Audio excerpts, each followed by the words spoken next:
Disclaimer, ये anime हमारा नहीं है, पर मैंने इसको एक्सप्लेन किया है जोरो एक्सप्लेन चैनल के ऊपर। सो प्लीज़ इसको कॉपीराइट और कॉपीराइट स्ट्राइक्स और कॉपीराइट क्लेम्स हर किस्म के कॉपीराइट से दूर रखिए। So hey guys, welcome to another anime explanation video. तो मेरे चैनल पर सभी लोगों का वेलकम। तो आज हम लोग जो एनिमे एक्सप्लेन करने वाले हैं, zoom 100 bucket list of the dead. तो बिना किसी देरी के हम आज के एपिसोड 1 को एक्सप्लेन करना स्टार्ट कर देते हैं। तो एपिसोड 1 के अंदर हमें एक आदमी दिखाया जाता है, भाग रहा होता है ज़ोंबीज से बच के, अपनी जान बचा रहा होता है। पूरा शहर जो है वो ज़ोंबीज में कन्वर्ट हुआ होता है, हर जगह आग लगी होती है। आदमी है वो ज़ोंबीज को कह रहा होता है कि रुको रुको प्लीज, मुझे मत मारना, लेकिन ज़ोंबीज उसके शोर की वजह से और उसके पीछे पड़ रहे होते हैं। कहते मैं और नहीं झेल सकता इसको, प्लीज ये एक जहन्नम है, मैं नहीं झेल सकता, मुझे को बचा ले, मुझे को बचा ले, वो ऐसा कहता है। लेकिन अब उसके पास जाने के लिए कोई रास्ता नहीं बचता, बिकॉज आगे पीछे दाएं बाएं हर जगह से ज़ोंबीज आ जाते हैं। फिर हमें हमारे मेन कैरेक्टर MC की आईज दिखाई जाती है, फेस दिखाया जाता है, जो मूवी को देख रहा होता है, साथ रामन खा रहा होता है। और मूवी का जो कैरेक्टर है वो कहता है प्लीज मुझे कोई इस जहन्नम से बचा ले। लेकिन जो हमारा मेन कैरेक्टर है उसकी आई से लगता है कि उसको कोई इंटरेस्ट नहीं है मूवी के अंदर, और वो कहता है compare to the office life ये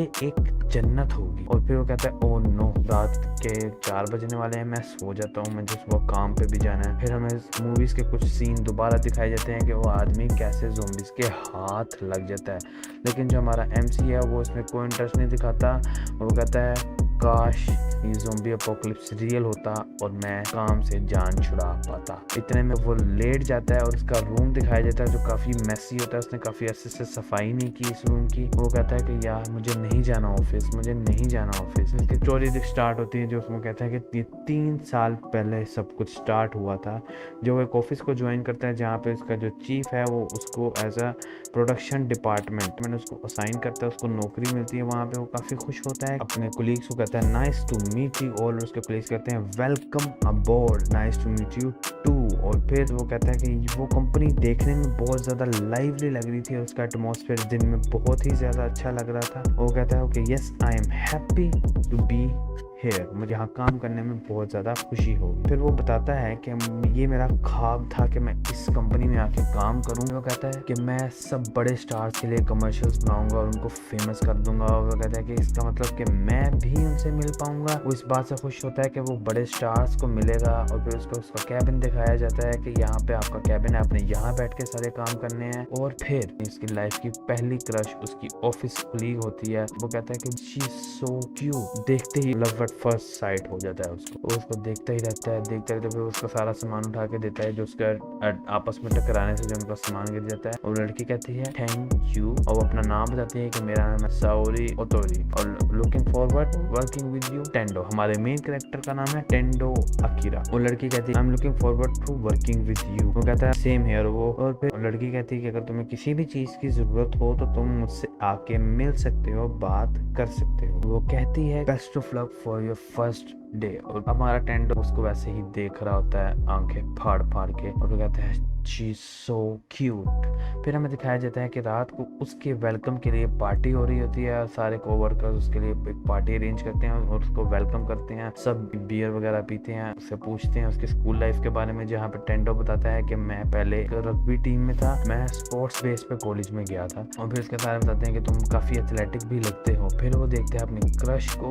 और फिर यहाँ पे लोग सारे पार्टी करके बस जाने वाले थे। उसको लगता है कि अब सब हो गया। लेकिन जब सारे कोवर्कर्स उसके कोलीग्स जो हैं वो कहते हैं now it's time to get back to the office, वो सारे अपने बैच बाहर निकाल लेते हैं। हमारा जो टेंडो हैरान होता है, रात के 2 बजे ये लोग काम करते हैं, वो सब काम कर रहे होते हैं। वो कहता है what's going on here, this can't be normal right, ये आम बात नहीं हो सकती। और कोलीग उसको जो काम देता कहता है तुम्हारे पास सिर्फ 10 मिनट है, और वो उधर ही ऑफिस में ही सो जाता है। सब लोग घर चले जाते हैं। अगले दिन वो उसकी आंख खुलती है और सब लोग वापस वहाँ पे आ जाते हैं और उसको फिर से नाइट शिफ्ट लगानी पड़ती है। और जो लोग होते हैं, जो उसके कोलीग्स होते हैं, वो खाना लेने, वॉशरूम करने इस बहाने से वापस बार बार घर जा रहे होते हैं और अपना सारा काम उसके कंधों पर डाल रहे होते हैं। वो काफी परेशान होता है। और ऐसे ही 2 दिन और 2 रातें गुजर जाती हैं। टेंडो अपने घर पे नहीं जाता। अभी वो कहता है कि मैं 2 दिन से घर नहीं गया, अगर तो इस तरह ही चलता रहा तो मैं तो पागल हो जाऊंगा। वो आता है घर और आके बस लेट जाता है और सो जाता है। फौरन ही सुबह हो जाती है, उसकी आंख खुलती है। वो कहता है कि मुझे अभी भी नींद आई हुई है, मैं नहीं उठ सकता, मुझे काफी नींद आई है। पर फिर उसको ख्याल आता है कि यार मैंने उस लड़की का दिल जीतना है तो मुझे मेहनत करनी करनी पड़ेगी। वो कहता है कि मैं स्लैक ऑफ नहीं कर सकता, अब ये टाइम नहीं है रोने धोने का, मैंने अपनी मर्जी से ये प्रोफेशन चूज़ किया, I have to work hard. फिर हमें आवाज़ आती है ओहायो गुजाइमासे, यानी गुड मॉर्निंग। और फिर वापस ऑफिस में पहुंच जाता है जहाँ पे उसके कोलीग्स होते हैं, वो सब वहीं के अपनी डेस्क के नीचे ही सो रहे होते हैं। और एक बंदा कहता है कि मैं 150 घंटे से नहीं सोया, और दूसरा कहता है मैं 200 घंटे नहीं सोया। और फिर जो एक और उसका कोलीग होता है वो उसको कहता है कि भाई तुम टेंशन ना लो, तुम्हारे खाने पीने का सभी एक्सपेंस हम लोग ही उठाएंगे, डोंट वरी, बस तुम काम पे ध्यान दो। सारे अपना काम उस पर छोड़ रहे। फिर उसका जो चीफ है वो दिखाया जाता है जो काफी गुस्सा कर रहा होता है एक कुलीग के ऊपर। फौरन ही वो जो कुलीग होती है वो जॉब छोड़कर चली जाती है, उसका काम भी टेंडो के कंधों पर आ जाता है। फिर हमें दिखाया जाता है कि सब जो है वो जागने के लिए ड्रग्स का यूज करते हैं और काम करते हैं। टेंडो फिर अगले दिन फिर ऑफिस में सो जाता है, वहीं पे चेयर्स पर उसका सर दर्द हो रहा होता है और यहीं पे 1 साल गुजर जाता है इसी रूटीन को फॉलो करते करते। चीफ उसको बताता है कि ताकाशी जो उसका कुलीग है वो छोड़ गया तो उसका काम भी टेंडो को झेलना पड़ेगा। और टेंडो इस बात से काफी परेशान होता है, लेकिन फिर वो साओरी को देखता है, उसका पैशन वापस से जाग जाता है और साओरी से पूछती है तुमने कुछ खाया, और उसको खाने के लिए कुछ देती है। फिर उसको उसका मैनेजर बुलाता है और हमें दिखाया जाता है कि जो साओरी है वो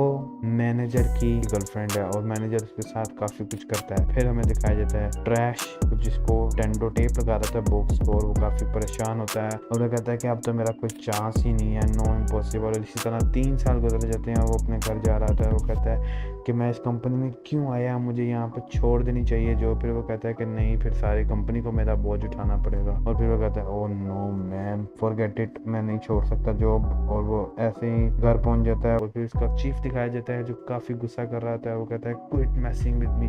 टेंडो जो होता है वो इन चीज़ों से पागल हो रहा होता है। जब वो वापस घर जाता है कहता है कि मैं ट्रेन के नीचे आके मरना चाहता हूँ, मुझे नहीं जाना। और वो घर पहुँचता है और सो जाता है, काश मुझे काम पे ना जाना पड़े। और वो बाहर निकलता है। फिर उसको दिखाया जाता है कि टेंडर जहाँ पे अपनी साइकिल खड़ी करता है उसने बिल चार्जेस नहीं पे किए। अपने मालिक मकान उनके पास जाता है और उनको जाके कहता है कि मैं बिल पे करने आया हूँ, मेरे जहन से निकल गया था। और उसकी ज़िंदगी जो होती है टेंडो की वो सारी कलरलेस हो जाती है, टेंशन की वजह से उसको कलर नज़र आना बंद हो जाते हैं। वो अंदर जाता है और देखता है कि उसका जो मैनेजर है वो ज़ोंबी में है और वो खा रहा है। वो हैरान हो जाता है और ज़ोंबी उसकी तरफ देखते उसकी लाइफ में कलर थोड़े थोड़े वापस आते हैं। ज़ोंबी उसके ऊपर अटैक करता है, वो वापस अपने घर की तरफ भागता है। और दिखाया जाता है कि रोड पे फिर से काफ़ी ज़्यादा ज़ोंबीज हो चुके हैं, यानी ज़ोंबी अपोकलिप्स हो चुका है। और वो ऊपर सीढ़ियों की तरफ भागना शुरू कर देता है, छत की तरफ, और काफ़ी ज़्यादा ज़ोंबीज उसके पीछे आ जाते हैं। उसको अभी समझ ही नहीं आ रही होती कि यहाँ पे आखिर चल क्या रहा है। वो गिर जाता है, उसका खून निकलने लग जाता है। लेकिन फिर उसको जब रियलाइज़ होता है कि वो ज़ोंबीज़ हैं वो वाकई ही ज़ोंबीज़ हैं, उसके लाइफ के कलर वापस आ जाते हैं। और वो कहता है अगर यहाँ पे ज़ोंबी अपोकलिप्स आ चुका है, जहाज़ गिर रहे हैं, तो इसका मतलब मुझे काम करने की ज़रूरत नहीं है। उसका यूनिफॉर्म हमें गिरता हुआ दिखाया जाता है और वो काफ़ी खुश होता है कि ये सब मैं फ्री हूँ, अब मुझे कोई काम नहीं करना पड़ेगा। और फिर उसके दिमाग में सारी गैलेक्सीज आ जाती हैं और सारे कलर वापस आ जाते हैं और वो काफ़ी खुश होता है। वो ऊपर से नीचे छलांग मार देता है, वो काफ़ी ज़्यादा ज़ोंबीज़ को मार भी देता है। वो काफ़ी खुश होता है कि जान छूटी मेरी क्रूर लाइफ से। वो कहता है मेरे कलर वापस आ रहे हैं, मुझे नज़र आ रहा है खून। वो कहता है ये मेरी ख्वाहिश थी, मैं 3 साल से छुट्टी करना चाह रहा था और अब मुझे काम पे जाने की ज़रूरत नहीं है। फिर हमें शहर का हाल दिखाया जाता है। फिर हमें दिखाया जाता है टेंडो जो है वो छत पे लेटा हुआ है और सोच रहा है कि अब उसको क्या क्या करना चाहिए। वो बताता है कि मुझे एक मोटरसाइकिल लाइसेंस चाहिए था पर मैं काम की वजह से नहीं जा पाया, मुझे नहीं मिला लाइसेंस, मैं नहीं ले पाया। फिर उसको साउरी का ख्याल आता है कि क्या वो सेफ है कि नहीं। फिर वो कहता है कि चाहे वो किसी की गर्लफ्रेंड है या नहीं, आई थिंक मुझे उसको अपनी फीलिंग्स को बताना चाहिए।